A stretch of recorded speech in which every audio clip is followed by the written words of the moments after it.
problem in this debate is no government team ever engages with the incentives of all of these actors in the lead up to the bankruptcy and at the end of the bankruptcy, at the end of this corporation possessing the city.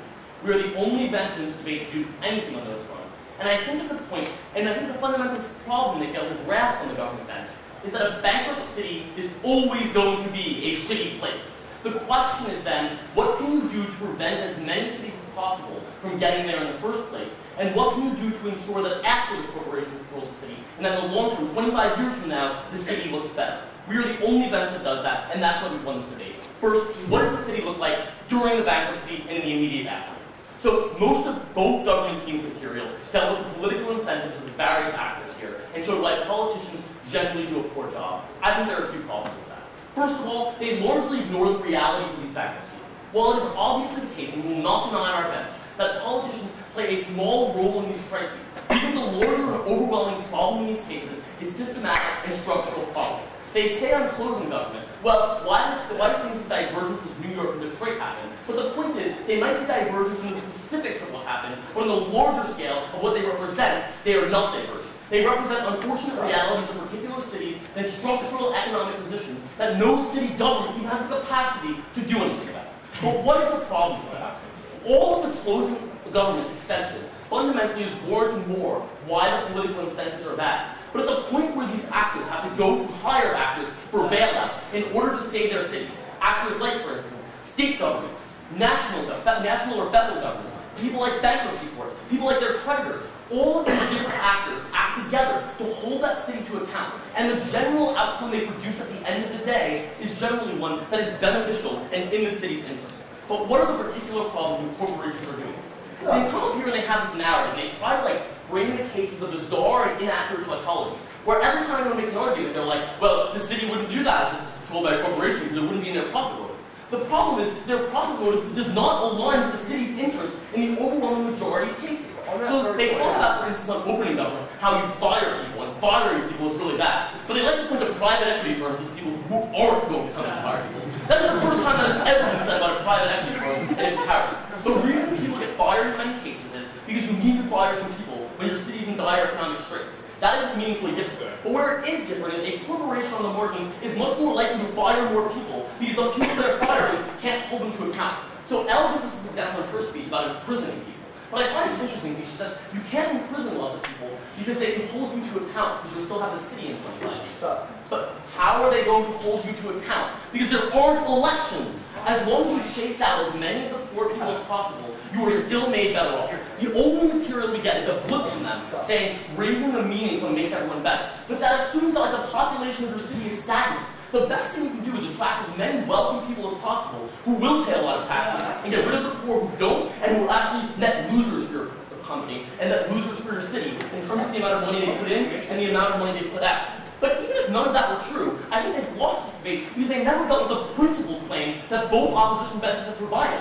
What Sam and I gave you was a warning. We said that these cities can exert strong police power against individuals, and they can exert the financial power of these individuals to ensure that individuals are actually suffering. At that point, I think what that means is, this explains why it's not okay to democratically take away these people's rights, even for a short period of time. Go ahead. Okay, so huge numbers of unemployed urban poor or an oppressive police force is extremely expensive for city number one and pushes out the rich people who bring their investment. These are two things that they definitely don't want. I totally agree. So what they'll do is they'll gentrify the shit out of their city so no poor people are living there. Let me be clear. When opposition bench tells you they can't live there, what we really mean is they can't without suffering a shit ton. Or can't leave. They can't leave without suffering a shit ton. And there's two types of poor people. There's poor people who have jobs. Those individuals really can't meaningfully leave unless they're pushed out without suffering a lot because they have jobs and they'll start to find a job somewhere else. And I think at that point, what these poor people are actually going to do, and the way they'll handle it is they'll get rid of as many as possible and keep the small amount they do in the worst possible conditions. Because keeping them in the worst possible conditions and keeping them gentrified and segregated from everyone else ensures that rich people keep coming to your city. What they say is, though, technocratic policies and there are correct answers to these questions, and that means that it's actually going to be much better off on their side of the house. But I think the problem is, the examples they provide on things like education aren't actually in the meaningful interest. Because here's the thing, maybe at the best case scenario, they provide some kind of education for their city, but it is always going to be more affordable for these companies and more advantageous for these companies to do things like invest in continuing to extract the short-term profit given that many of the benefits of long-term investments like education won't even be realized during the time they control the city. At that point, the cities are worse off in the aftermath of these bankruptcies, and that's the only ground they can test it, and government venture can't win. But second of all, what's better for these cities in the aftermath, after the corporations leave? Because I think this is an argument that closing out government had to deal with.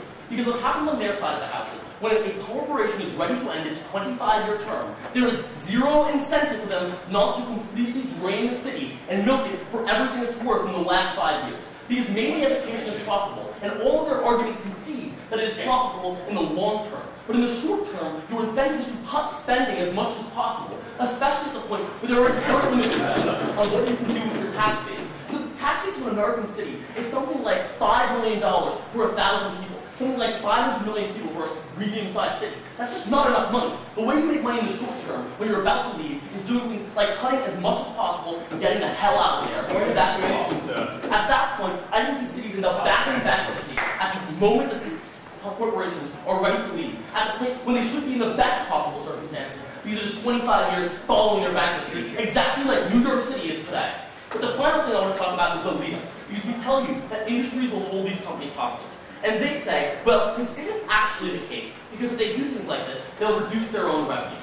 Look, all a corporation has to do is make a credible threat that they are going to offshore jobs. That is a credible threat that corporations make all the time to get what they want. Something else concedes when she says they're immensely powerful in these communities. At that point, I think what happens in many rural communities and rural cities, in particular, or less urban cities in particular, is that these individuals and these corporations are going to say to the cities, look, behind closed doors, we are going to move jobs out of your city unless you make serious concessions to us. And they either get the concessions or they pull out of these cities in order to get the city in the short term. They close factories down for a few months in order to make the city completely bound to them. And what that does is that pushes things into constraints in the first place. It gives corporations the control they want so they can extract the rent, and it makes all the democratic accountability go away. We oppose.